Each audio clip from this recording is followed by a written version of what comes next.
the water's fine, homie, jump into the deep end. Sow it, you will reap it. We talking how to start it, how to grow it, how to keep it. Take a deep breath. You are now rocking with Founder Secrets. Hello, everybody. We have François de Kerret from Zeffy, co-founder and CEO of Zeffy today. Welcome, François, to the podcast. Thanks, Sergio. Thanks for having me. François coming live from Montreal. We appreciate it. And he has such an amazing, so interesting, unique startup, Zeffy, that is doing hundreds of millions in volume of flow going through the company, which is just incredible and a very innovative model. So really excited to talk about it. But first, we're going to have an icebreaker of what's your favorite nonprofit. We'll be talking about nonprofits a little bit today. And I've gotten more involved in nonprofits recently, and I really like the ones that have a mentorship component. So actually tonight I'm going to go to this nonprofit event for this nonprofit called iMentor.org, which is here in New York, but also around the country. And the idea is that it couples from usually more disadvantaged backgrounds or neighborhoods with a mentor that encourages them to consider going to college, but just generally their career path. Some of them might not go to college. And that's a bit of a sensitive issue these days about how much value college provides. But for these kids, they really need some help getting in society as a productive, employed member. And so iMentor is one that I'm doing here in New York, but I also got to plug one that's doing similar things in Romania called Blue Heron, which is also partnering kids from kind of disadvantaged backgrounds in Romania with mentors in Romania or outside. I'm obviously outside of Romania right now. And we keep in touch. We encourage each other to stay in college, to keep studying. And I have like an amazing mentee who's now doing amazing. So great. What do you mentor? Like what topics? Like just life, career paths? Well, first I thought it would be all about college. So I had to SATs and prep. But as it turns out, like my kid was like, I don't want to go to college, right? And I asked him, well, why not? He's like, well, because I don't want to put my whole family in debt for generations. I'm like, whoa, so he started talking about kind of more life and perspective. And he was asking me, what do I do? And I'm like, whoa, you're the first businessman I've ever met. I'm like, well, I'm meeting one right now, right? It's like, this happens to me every day. And to him, it's like a once in a lifetime thing. And so I hope I'm helpful to him, but I think he's more helpful to me in terms of opening my eyes to like the world outside my bubble. That's so amazing. What about you, François? Yeah, it was a tough decision, but I think the one I enjoy most working with is in Montreal, it's itinerary, which means basically map or path, like itinerary. And what they do is they help people like homeless people in the street in a very unique way, is that they have this newspaper. I don't know if it's the same in New York, a newspaper that they actually write with them and that they sell in the street. And so it's like a bit a first job to get back on their feet, and they bring a ton of community support, and they have this shelter where they welcome homeless people that are selling the newspaper. And we both help them. It was one of the first users of Zeffy 5 years ago, and we've helped them as a fundraising. And today we volunteer with them, with the team. Once a month we go with the team Friday and just host like the food. And it's so great to see the direct impact they have with people that you see every day on the street. What's the name of it again? It's l'itinéraire in French, which is really itinerary. So just finding the path back to outside of the street. Oh, I see. Itinéraire.ca. Yeah, probably. Right? ITINERAIRE.ca. Exactly. That's so cool. Yeah, I agree with you. It's so great to see the impact. There's obviously so much value around the world so much need around the world, but it's so much harder to visualize the impact there than on your own streets, right? Yeah. So the reason I asked that question, obviously, Zeffy is involved in this. So maybe I'll let you describe it. I don't describe it accurately, so I'll let you go to say like, what is Zeffy? What is Zeffy, and what made you kind of start it? Yeah, well, what made me want to start it is actually I wanted to start volunteering. So I was still a student in engineering, and I felt super lucky. I had understood that I would get a great job. I was in university doing a master. I would get a great job, and I think life would be pretty easy for me. And I was thinking, I think it was just people in the street, but also everything that's happening and people not getting the same chance. And so I typed volunteering in Montreal. That was my first action. And here it was a lot of old school repository. I had to call, which I hate taking my own calling. I like doing things online. And I had to fill this form. And it was such a long process. And it took me weeks before I could actually start doing something, which eventually I did. And at this point, I was talking with my friend Thibaut, who became co-founder. when you have friction in everything, people drop off. It's like, that's why just booking a hotel, it's 2 clicks. It's because people drop off. And volunteering, it's so important, but it's already hard to think, okay, I will give my time for free. And so if you have friction in it, well, people won't do it. And so the first thing we built at the time, it was a very simple marketplace to match people who want to volunteer with nonprofits. And you would actually register in like 5 clicks, as all those platforms. Wait, and eventually, yeah. Sorry? Do you still do that? It was a tough decision, but during COVID, where everything stopped in this way, we decided to focus on fundraising because we had so many requests So from keep going. yeah. Okay, so what did you do next? No, but that's a great question because eventually we started working with nonprofits more and more. And the next problem we solved for them, it was they would tell us, well, when we fundraise in cash, which was really the case in 2017, $100 is $100.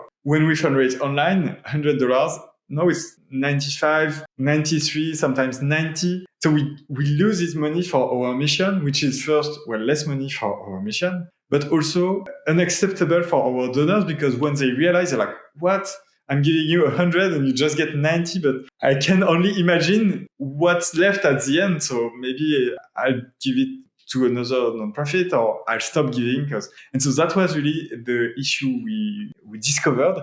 And that's why we built this entirely free fundraising platform where you give 100, the nonprofit gets 100, no matter what, like there's no sign or asterisk, like 100 is 100. We cover Stripe, refund, disputes, you name it. And people can finance us by giving to us, by adding on top of their donation whatever they want. And that's a bit why this problem was so deep that it scaled very widely. And our volunteering marketplace was really local, only in Montreal. But the fundraising part, it was delocalized. And so it scaled across the US and the rest of Canada super quickly. And so that's why after 2 or 3 years, we decided to really focus on this because we had thousands of nonprofits asking for more features and we felt we could have more impact on the fundraising side. So when I looked at your background is studying physics and optics, you did this like research on optics in Columbia in New York, is that right? Yeah, it's right, at Columbia, the XYZ I lab. was reading the wrong page because it seems like than what you're doing now. And I think this is an important point I want to ask for, I think a lot of people listening, especially young people I talk to, like we're just talking about mentoring, they think this college degree or school is going to lock them into a career path forever. And a lot of, parents or grandparents, that's how it was for them. So I think they think, gosh, if I choose this, or a lot of people say, if you study, history or some arts, you're going to make no money and be poor the rest of your life. So maybe in that context, I guess, how do you view your advanced physics schooling and what you're doing now? Yeah, so it really has, I want to say no connection, but I think doing things with a lot of motivation and dedication always teach you to push the frontiers and learn and go fast and understand people. And so I think those skills are the most important one. And what skills I use in the day to day is just problem solving, data understanding, and interpersonal understanding or communication, just understanding each other's challenge and ideas. And this, I think you learn in doing anything with enough commitment and focus, which is, I think, at first I struggled to understand the things like do what you love really strongly and you will learn. I thought, okay, but it's stupid if I want to do physics and I'm doing something else. Economics, a lot of commitment doesn't work, but I think does work really well because you learn problem solving and intercommunication and you build this internal drive. So yeah, I did this research assistant at Columbia. It's funny because I thought I was a bit this entrepreneurship in mind that I felt things were going a bit too slow. I wanted things to move. And in physics, and it's here for a reason, like you have to do it very carefully and make sure you don't miss any hypothesis and it's not biased and the setup is perfect. But I was so frustrated that it would not go fast enough. It's interesting. So you're saying,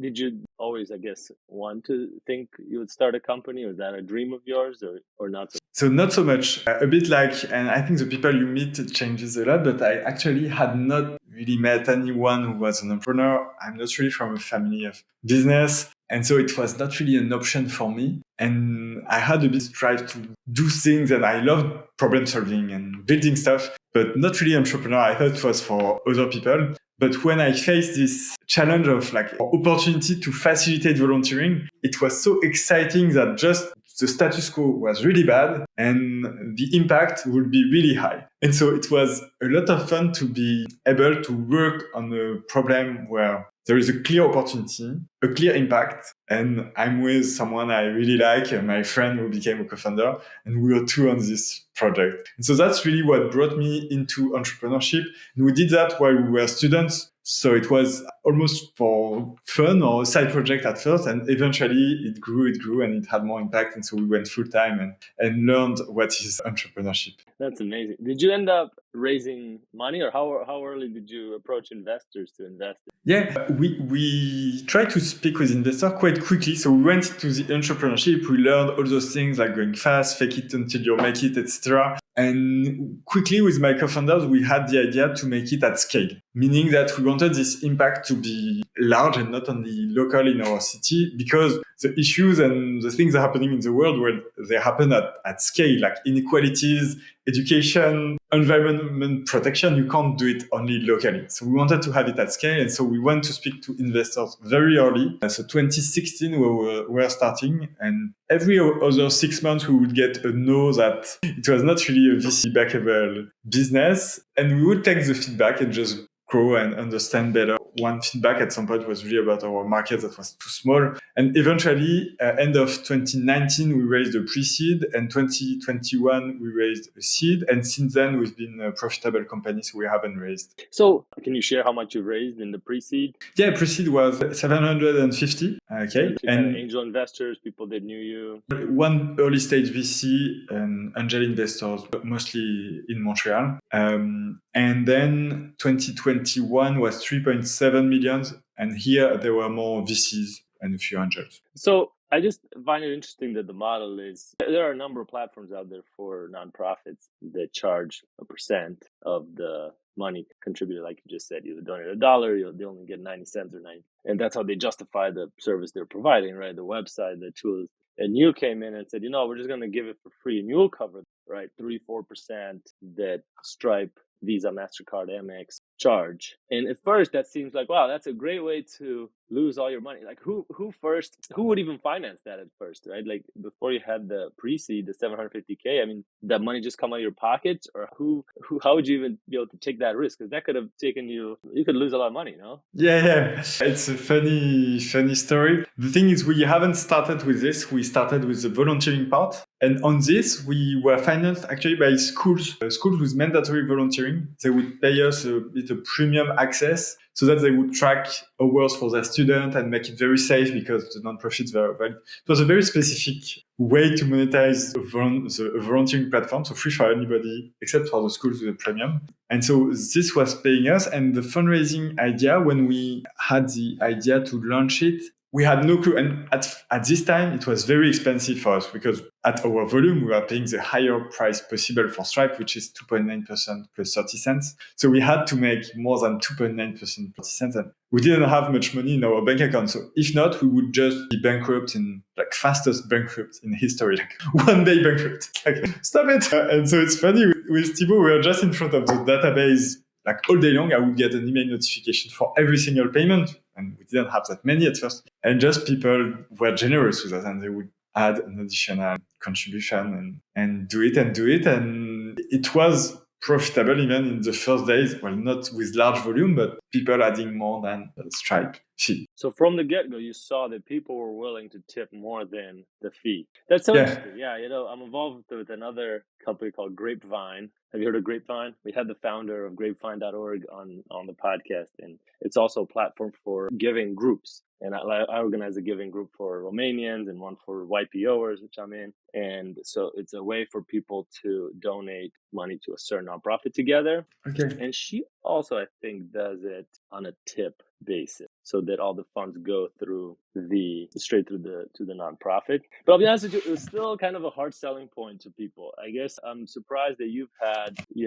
success. Sometimes when you have a free product, people think it's worse or there's some scam. It's almost like they think less of it, even though you're giving them more just because of the free stamp. So I'm wondering, have you encountered that challenge either with donors, but also with nonprofits when you come in and you're like, hey guys, remember that thing you're getting? This is 10 times better and it's free. And they're like, I don't believe you. Yeah. And imagine 6 years ago, we had almost no features, and not trusting us was a rational thing to do because we're just too basic platform. So yes, we had a lot of things to do, and it's challenging because all other platforms for fundraising claim to be free. If you look at the competition, and you will see always a free fundraising platform, and they will all charge a processing fee, which is from 2.2% and 30 cents to 2.9%. So there was this first challenge that they would no, but look at what's getting into your account. You're not getting everything. And the second is it was very important to be transparent on how we are making money but once people trust that and understand why it's making money and the tipping and optional contribution, they would trust us. But then the last challenge is to build an amazing product. And I think it's challenging because we had a lower margin than our competitors. And I think that's really where we had strong dedication, and my co-founder and CTO did an amazing job, and first employees in staying a small team, processing a lot of money and building a great product. And that was a lot of tech, automation, now AI to keep it low. And today we process approximately 60 million per month, and we're only 35. And our competitors that process the same amount are often 100. So that's, I think, you said 35 people. You have 35 people on your team. Yeah. And you process $60 million and 700 per year. You're approaching $1 billion a year. Yeah, in 2 months we'll celebrate the overall lifetime beyond process, and we're tripling every day. So next year we'll be processing 180 million a month. Wow, that's incredible. And how many nonprofits are on the platform? Yeah, now it's 50,000 nonprofits. 50,000? Yeah. By the way, I'm starting a nonprofit, and we should have our approval soon. So I'll need to add Johnny and I, who are on the podcast. We're starting a nonprofit. I'll have to get on the platform. You could maybe it's too late, but you can even now start your nonprofit with Zeffy, and we're doing a bit the legal work for you to make it more simple. Yeah. Wait, you really do that? Yeah, it's a new product. You do that right now? Like if you go, okay, all right, that's amazing. So how many nonprofits are there in the world? In the world, it's around 20 million nonprofits. Yeah, in the US, it's 1.7 million. So in 20 million, if you have 50,000, that's like 0.25% or so, I think. Yeah. Right? No, that's about 0.25% of the world market. That's amazing. I think. So surely, by the way, you're not even technical. I think this is another thing. A lot of people think that you have to start especially like you guys, you started, sounds like, with no money in the early days, and you aren't a technical. I mean, you're physical. You're technical in physics, but not in web development. AI, right? No, not at all. My co-founder decided to become technical, so he learned how to code. But he had just an engineering background with some coding, but he had never done any web. And by the way, our first one had a lot of mistakes in terms of architecture, but it's okay. It managed to get us rolling. And I think that his strength is that he progressed super, super quickly. And so, we just learned. Well, I think the website looks amazing. And looking at it, looks like a Y Combinator, like tech kind of company, right? It doesn't look like two scientists that were like one day like, hey, we should start a nonprofit software. You know what I mean? Yeah. Like you guys just Thank you. have done amazing building your tech. Also, I noticed that you're a B corporation. Maybe you can explain like what made you choose a B corporation. Those don't know, it's kind of, I guess you get certified for also having an impact on the world. And what do you think of that? And what made you be a B corporation? Yeah, it's an interesting question, because I do think our most important impact is in the day-to-day, building a great platform for nonprofits, making it available to all nonprofits because of the 0% fee, and offering great support. And that's really how we have impact in the world.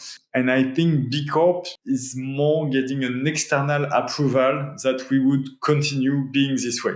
But I have to say, at the end of the day, it's a label, so it's great to show our intention to keep it and have it validated by external people. But I do think it's not perfect in the sense that you can be a bad impact company and still be a B Corp. Because if you do like just, you could be maybe not selling guns, but selling arms to terrorists. Maybe not, but you can do pretty much everything. I wonder if it helps you, kind of going back to how do you compete with the other platforms that are free now? Is being a B Corp help in that, or kind of how do you go head to head with these? No, I don't think it helps a lot with this. It helps with recruitment because it shows to future employees that we do care about this impact and we care so much that we took the time to do the process with B Corp. That's really where it matters. Maybe a bit for external competition, but in terms of nonprofit, what they really care about is it's the only person fee platform. All the others actually have this processing fee. It's super simple to use. We have great support, and so they go on G2 and Capterra to check that it's true before making the decision. Is that how? So is it mostly word of mouth? You'd say that, or how do you acquire your customers? Yeah, first channel is word of mouth. It was like 50,000 customers. I remember, in my previous business, we had about 6,000 or 7,000 customers, which felt like a lot. But 50,000, like it's 10 times more than that. It seems like, especially for 35 people, right? That's, do the math here. That's 14, yeah, we are in like charge 1,500 customers per employee. Like, how do you even? Well, first before we talk about support, I still want to know, like, how did you acquire this? It can't be all word of mouth. Like, no, it's not all word of mouth. The key channels we scaled is paid search, and so we really Google Ads, like free non-profit platform, free alternative to Eventbrite, those kind of search terms, and then a bit of SEO and paid social, so Facebook ads. And now we spend really like huge amount to Google Ads every year in the millions. Sorry? Eventbrite? Is that what you said? Free non-profit alternative to Eventbrite is a big one. Because Eventbrite isn't like what you do at all, right? Like it seems like yes and no, because at the end, non-profit they use Zeffy to receive donation, but also sell tickets for their galas, their events, and so actually they use a lot of ticketing and they do e-commerce. Sometimes they sell T-shirts. So we are also like Shopify for non-profits. Oh, really? Alternative, membership, auction, raffles, so all those products. But yeah, it was really Google Ads, and the economics made sense because we would convert well on the product and get some word of mouth. How do you do support for that? Yeah. So first, I think it's interesting is a lot of support in life is onboarding. And we used to call every single new nonprofit on the platform. I would do it myself. And after some time, we just did, and we wondered if we were still bringing value. And we did a test in calling, not calling. And it was exactly even. So really, the product was doing the work of explaining how to use Zeffy. And then we would just offer a call to those who wanted one. And then same. Actually, the ones that didn't have the option to do a call would just find the information. And so now our onboarding is almost entirely self-serve. Nonprofits do everything on their own. And actually, they like it because it's always better to find yourself what to do and understand the product than have to call. So that's how we have a small support team. Each other. Do you have like a certain group support? Not yet, but that's in a project. Because it seems like your customers might be so passionate about what you do. It seems to me like you guys have that sort of energy where people are proud to be using Zeffy. I found out about you from another guy, Johnny, that's in the nonprofit. So it seems like people are passionate about what you do, which maybe I should ask this. I don't know if it's a question that's too tough, but like, why aren't you a nonprofit, right? Like if you're still a nonprofit, like I said, you thought in the beginning, like, hey, we should be a nonprofit too, doing this.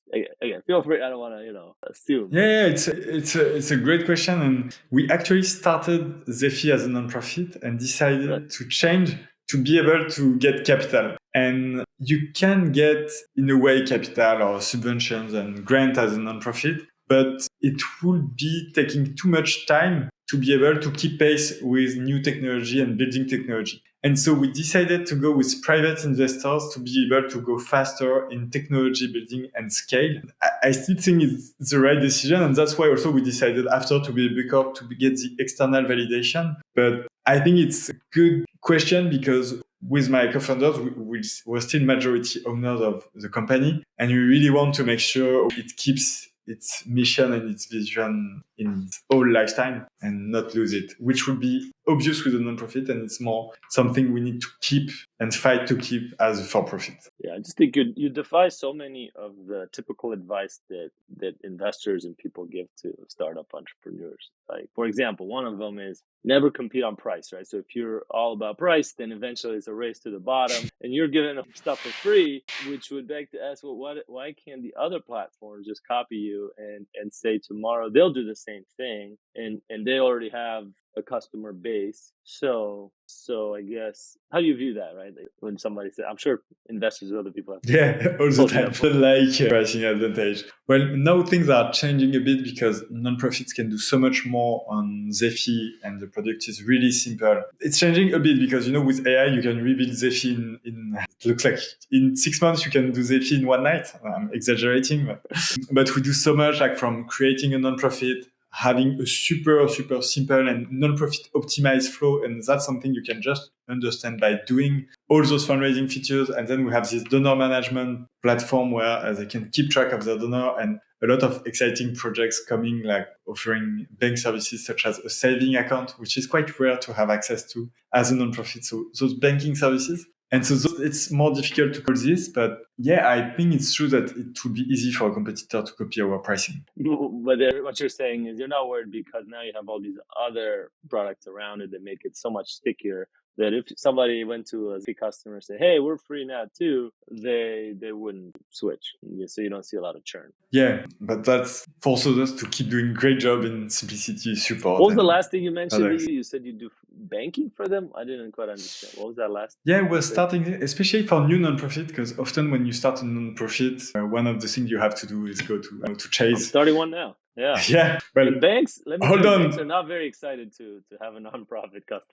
They are not excited at all. You'll often pay $10 a month, which is quite rare now to pay for a bank account. And I had this story of it's a parent association, and they just had 20,000 in their bank account for in case of emergency in the school. And they couldn't put it in the saving account, so they're just losing chunks of it every year because of inflation. And that, I think, where we can also bring a lot of value to non-profits. But you're not a bank. Wait, so what service do you offer that's in that realm? So we're not a bank, but you can still now, you have all this banking as a service product, and you can still get offer it through Stripe or IDN and other payment platforms. So you actually, you're kind of the layer on top of another bank that you offer. Yeah, exactly. All right. Wow, that's amazing. Congratulations. This is really, really great. We could talk about this forever. I'm very passionate about what you do. But as we wind down, I guess, we talk about all this advice that we give entrepreneurs that you seem to defy. So maybe what advice do you have for someone that's a physics or, somebody early that maybe is thinking of doing entrepreneurship? Yeah. Well, what advice do you have for them? Yeah, I think the first one would be getting a problem they care about. It's very a problem they care about, but sincerely, like not doing something because they see the trend in the market. What will make the difference, I think, is not how smart they are in identifying the right market opportunity, because there are a lot of smart people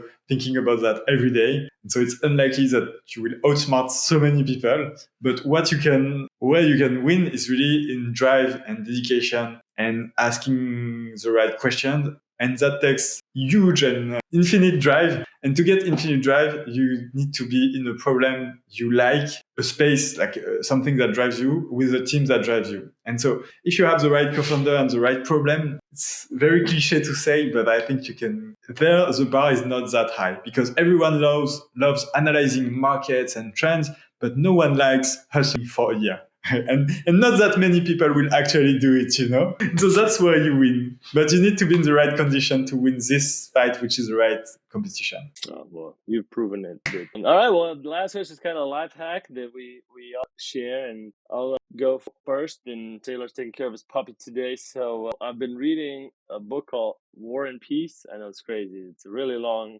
book by Tolstoy. It's like a life dream, and I'm finally doing it. And it's really, and now I understand why people say it's a great book. It took me like a very long time to get through. I'm not finished, but it's definitely given a lot of lessons. And one of the lessons, which I think is really applicable for what you're saying, is a lot of War and Pieces about how the French invaded Russia and tried to conquer Russia. And they came in having 5 times more troops. And even at the very end, when they took over Moscow, the French had Moscow, they had like everything, they beaten the Russians every time, they still had twice as many people, and yet they lost. They eventually retreated, went back to France and lost everything. And Tolstoy, Berezina loss. yeah, Napoleon fell apart, everything, the whole thing. Yeah. And nobody can truly like. All historians are like, oh, it's because of this little thing here and this little thing there. But it's like, look, they had way more money. They won more, troops, more fight, more experience. Like that, they were like winning on everything, and yet they lost the war. And I think is what you're saying with the startup advice is the Russians had the spirit. Even though they were fewer, they had less. But their spirit and their hustle in the world of startup was so great that they were willing to Moscow on fire. They'll burn, they'll fight, guerrilla warfare, because they were so determined that even though the French had way more of everything, they still couldn't beat them. Yeah, it's a great example. Not sure if it's a life hack. Well, the book is a life hack. It's a tip. All right. I'm thinking of something smart to say life hacks, but I don't think I have a lot of smart life hacks except doing sport, trying to sleep well, those kind of things. Maybe I'm really obsessed with my calendar, and I think that's a good life hack to have a lot of intention and dedication to how you use your time. And at some point, you can't put just too many time and energy. There's just that many hours you can put to your startup. So really being intentional about this is very important. Maybe life hack for early stage founders I would give is not to spend time on so many grants and accelerator and things, and just focus on your startup from time to time, because there's so many, it's so noisy. A lot of people do it for their own visibility, like you would have EY, no offense to EY, but they do this competition for startups. They just want visibility out of it. They don't care. They don't know anything about entrepreneurship. And they will lose hours and hours of those great entrepreneurs that should focus on their startup, I think. That would be my life hack. Well, François, thank you so much for joining us today. I'll let you get back to it and keep up the great work. Thanks a lot. Thank you for having me and those great questions. Thank you for rocking with the homies. Taylor, Trusty, and Flavio. Seize the day, own it. Until next time, hold it down, hold it down. Hey.